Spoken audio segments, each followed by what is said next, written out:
What's happening, people? Welcome back to Out of the Loop. Thank you for joining me once again. So this is just a little short tutorial on the Rhodes lead sound from Lane 8.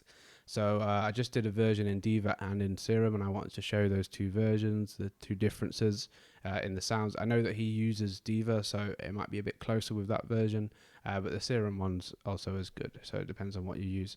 These presets and this project file will be available in Patreon down below for all tiers. So yeah. Let's get into the sound. I'll show you what I've got.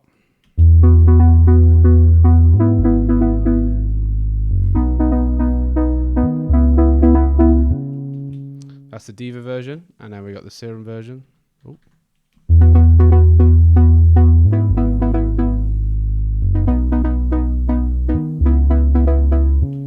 So yeah, the two versions are slightly different. I think the Diva version, I've made it a little bit too wet, like it's pretty far back in the mix. Let's bring this down.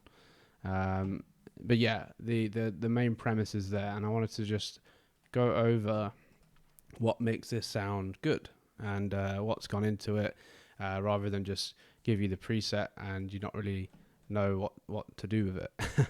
So yeah, what he's got, the reason why it works and the reason why it sounds so nice is because he's playing a chord essentially, and it's a happy chord. It's a B in the B major scale. So the B major scale is these notes here. So we've got B, C sharp, D sharp, E, F sharp, G sharp, A sharp, and then B again.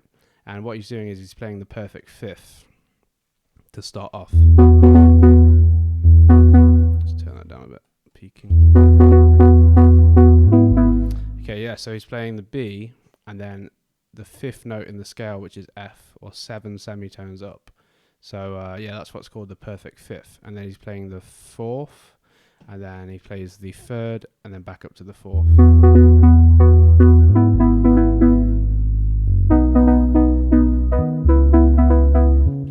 And one thing I noticed with the with the original track is, if we have a look at it, is the notes were slightly played like one after another, which I tried to emulate as well, but not to the as extreme as he had it, because it just didn't sound quite right.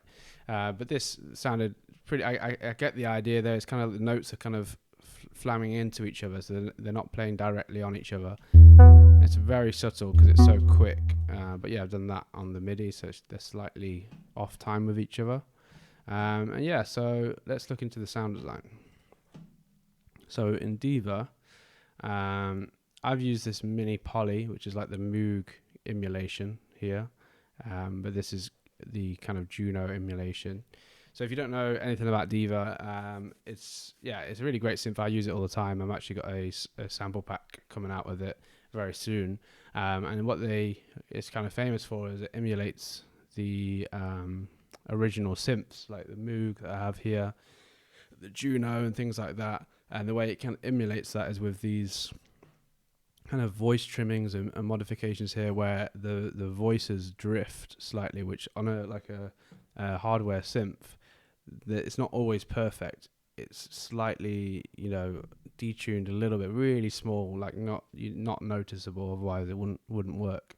It's just these little things that kind of create this nice warmth, I guess, these imperfections, and that's what Diva tries to emulate. You can see all these voices are slightly off, and you can affect this a little bit by doing stuff like this, which just makes all the voices slightly off.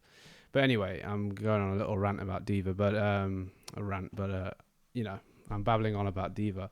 But the main sound design in this is this pluck, right? So it's this pluck shape, which is this short attack, or nearly zero attack, and then we've got this medium decay, and then slightly low sustain, and then a medium release.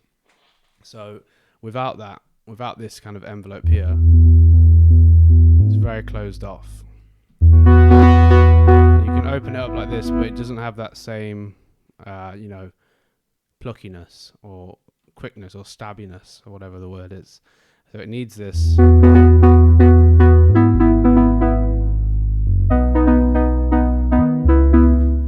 And so both these envelopes are doing the same thing, because you just want it to be a quick sound. You don't want it to be sustained.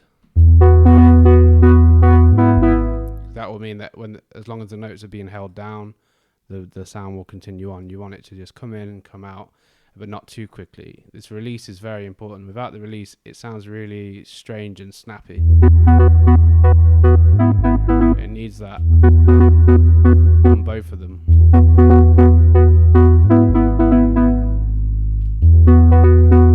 That's really like a big part of the sound, and it almost acts like a reverb. You can get away without the reverb.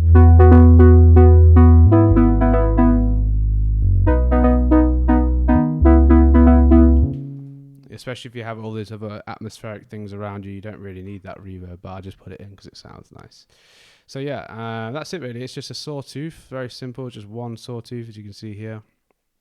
The other ones aren't being engaged, I'm just using this one. Could use that one instead, it makes no difference. You could introduce two if you wanted to change the sound a little bit. Put one voice up.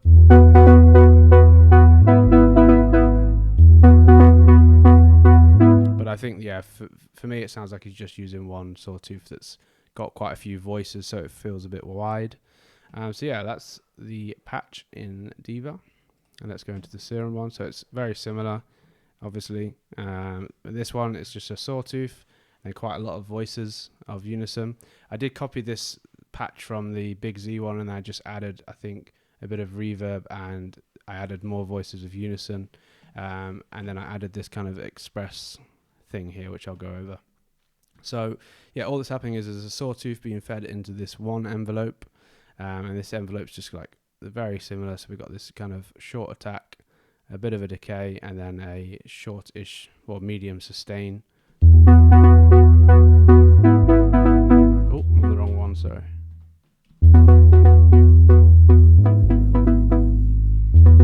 Yeah, you could have that a bit shorter.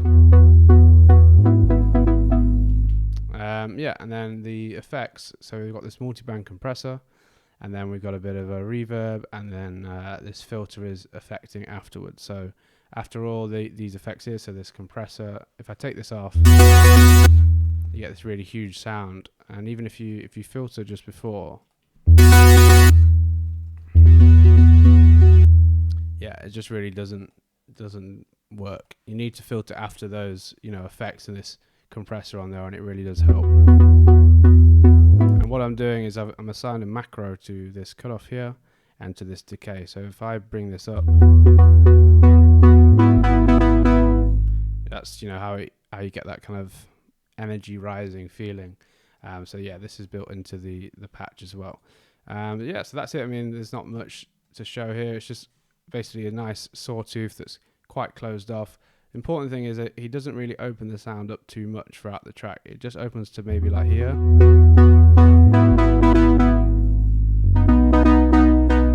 It's like really not a huge amount, because it just starts sounding a bit over the top, which is a good thing to bear in mind. And yeah, it's just all about the MIDI, I would say. Just the way that he's laid out the MIDI, that it really does help a lot. It's got a nice rhythm, and then it's just like a really nice chord progression built on top of each other. Cool.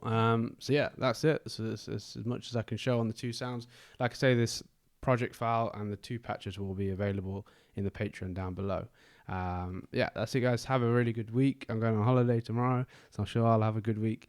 Thank you very much for watching, and I'll catch you next time.